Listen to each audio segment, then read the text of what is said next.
అయ్యా రఘునందన్ రావు, మరి నువ్వు లాయర్వే కదా, నువ్వు చట్టాలు న్యాయాలు అన్ని చదివినవే కదా, నువ్వు లా పుస్తకాలు తలా పెట్టుకొని పాడటమే కదా, మరి ఏమైంది నీ న్యాయం? మరి సామాన్యులకు ఒక న్యాయం, మీ నాయకుల కొడుకులకు ఒక న్యాయమా? మరి ఆ న్యాయం నీ గొంతు మూగపోయిందా?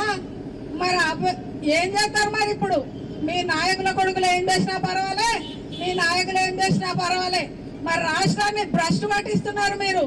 మీరు ఇదే హిందూ సనాతన ధర్మం అంటే ఏంటిదయ్యా? ఆడపిల్లలను అఘాయిత్యం చేసడేనా? మరి ఏడున్నదయ్యా నీ హిందూ ధర్మం? నువ్వే పాటిస్తున్నావా? అయ్యా ప్రతిభరావు, నువ్వెక్కడున్నావు? నువ్వు వరంగల్ ఇన్ఛార్జివి కదా, ఓట్లప్పుడే నీకు మహిళా ఓట్లు కావాలనా?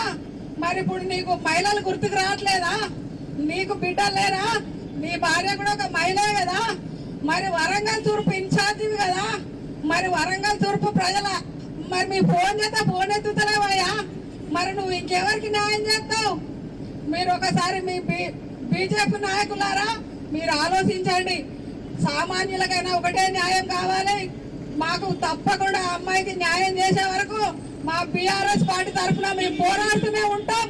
ఢిల్లీ నుంచి గల్లీ దాకా ఎక్కడికైనా వస్తాం. మా మహిళలకు ఎక్కడ అన్యాయం జరిగినా మేము ఊరుకునే ప్రసక్తి లేదు, మేము ఆగే ప్రసక్తే లేదు.